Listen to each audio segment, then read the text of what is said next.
sa biyaya ayon sa pananampalataya na natanggap natin sa ating Panginoon. Tayo po ay manalangin. Lord, sa umagang ito ay tinataas namin ang iyong pangalan. Pinupuri ka namin, sinasamba, Lord. Maraming salamat po. Pagkat ayon sa iyong mga salita, kung may marinig man, dun magsisimula ang pananampalataya. Sa mensahe mo ito sa umagang ito, mahal na Panginoon, gamitin niyo po ang iyong kaibigan na magsalita sa iyong mga mensahe at ikaw na po ang siyang marinig at hindi na siya. Lord, in this morning, as we praise your name, as we glorify you, O God, as we talk about your words, it is you who's glorified. It is you who's here, and you will hide your friend, so as you would be seen and not him, not his infirmities, not his circumstances, but it is you, O God, ang siyang makita at marinig. Sa iyong banal na pangalan,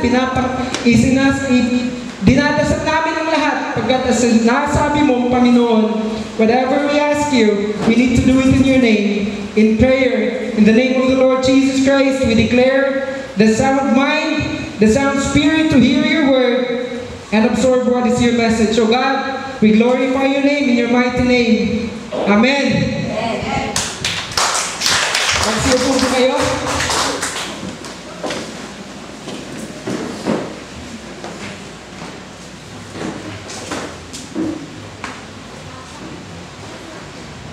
Good morning ulit. Morning! God is good. All the time! All the time. God is good! Ang Diyos maayo.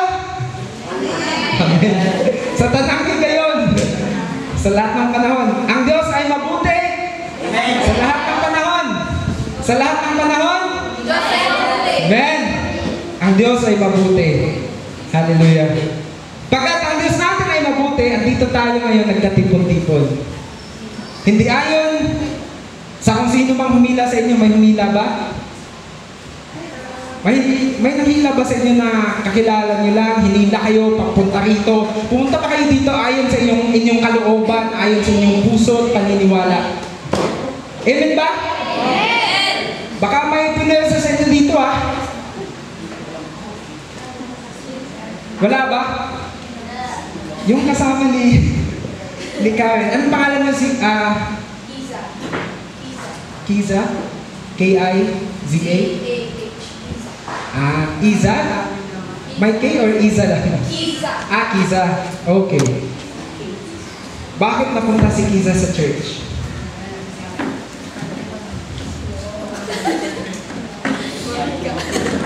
Ibig sabihin, kusang loob na napasok sa church kasi humiliti. Kasi pag napilit yan, nakasimangot. Di ba? Nakasimangot. Ibig sabihin, kusang loob na pumasok. Ang pag-uusapan natin ngayon ay saved by grace through faith. Tayo ay naligtas sa pamamagitan ng biyaya. Tayo ay naligtas sa pamamagitan ng biyaya ayon sa pananampalataya. Tama ba? Sino pang naligtas dito dahil sa Philippine Constitution? Wala naman. Ayon sa Ephesians 2:8, kung ating balikan, ang pinakabuo dyan, by grace through faith. We are saved by grace through faith. Tayo ay naligtas sa pamamagitan ng pananampalataya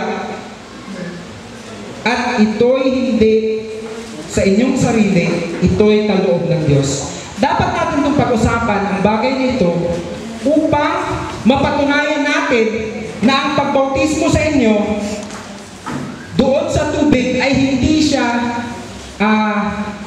contradiction o hindi siya opposition, ano bang pagkatagalog nun? Contradiction, opposition.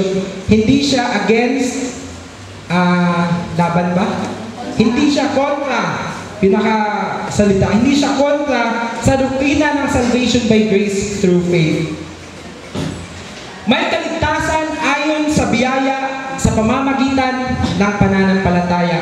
May mga nangangaral sa panahong ito na ang sinasabi, ang water baptism ay wala ng kabuluhan para sa ating kaligtasan.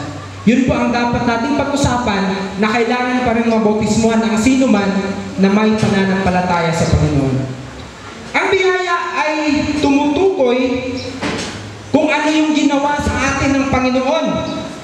Ang pananampalataya naman, ang ibig niyang sabihin ay tugon natin sa kung ano man yung biyaya na binigay sa atin ng Panginoon. Isang example, sa pamamagitan ng biyaya ng ating Panginoon, siya ay nagkatawang lupa. Pumunta dito sa lupa at para tayo ay maligtas sa kanyang pagmamahal. Bakit ba niya kailangan gawin yun? Di ba sinabi sa Biblia, ang kanyang trono ay ang kalangitan at ang kanyang apakan ay ang lupa. Pero bakit pa niya kailangan bumaba dito sa lupa? Ginawa na niya tayo, di ba? Kumbaga sa puppet, kung puppet lang tayo, isang pitik lang, o hindi tayo gagalawin, wala na. Kung hindi tayo bibigyan ng hininga, wala ng tao. Pero bakit pa niya kailangan bumaba mula sa langit, papunta dito sa lupa? Yan ay dahil sa biyaya ng Panginoon. Ito din naman ay ayon sa biyaya. Sa tingin niyo ba, may tao po, pakibukas yung pintuan siguro.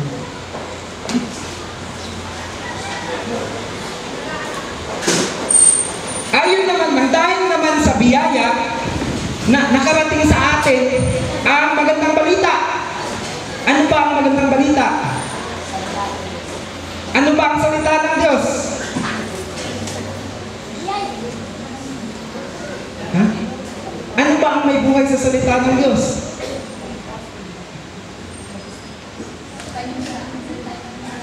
Ang salita ay panimula. Kung walang salita, walang mundo. Tama ba? In the beginning, the Word was with God. The Word was God. Sa panimula, ang Diyos ay salita. Ang salita ay Diyos. Ang Diyos ay salita. Tama ba? Pakilakas nga. Nang pasimula pa yung naroon ng salita at ang salita ay kasama ng Diyos at ang Diyos ay salita. Amen. So ang Diyos nga ay salita. Ibig bang sabihin nun, ang Diyos ay chismis lang? Ganun ba? Hindi naman. Nanay Lydia, pag mabigat ang puso mo, anong gamot mo? Sakit sa puso. Anong panggamot niyo po?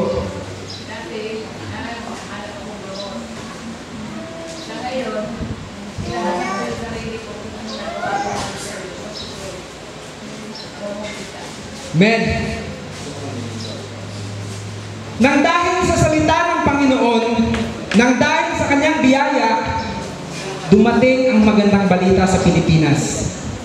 Dahil sa kanyang biyaya. Kung balikan natin ang history ng Biblia, mga kapatid, ayon na nga sa napag-usapan natin dati pa, na marami na ang nagbuhis ng buhay para lamang maihayag ang salita ng Diyos. Tanungin natin ang ating mga elders. Tanungin ko si Tatay Marcelino. Tatay, dati po ba ay Catholic po kayo? Catholic kayo dati? Naabutan niyo po pa yung Latin na homily, nakatalikod ng pare, tapos naglalatin lang? Latin lang. Di ba? Naalala niyo pa, nanay? Naalala niyo? Nang dahil sa Latin lang dati, bawal hawakan ng mga Pilipino ang Biblia. Narinig niyo ba yun? Hindi niyo narinig. Nako, hindi niyo narinig sa history niyo. Kawawa naman yung history teacher niyo. Dati po kasi, bawal hawakan ng mga Pilipinong nagsisimba ang Biblia. Pagkat ang makakahawak lamang ng Biblia ay ang pare, ang mga banal. Pag nahawakan mo daw ang Biblia, mamamatay ka. Habang nag-homily yung pare, nakatalikod sa sangkatauhan sa mga nagsisimba, at Latin lamang, walang nakakaintindi, ang pare lamang. Kasi ilang taon nga ba naman silang nag-aral ng pagiging pare.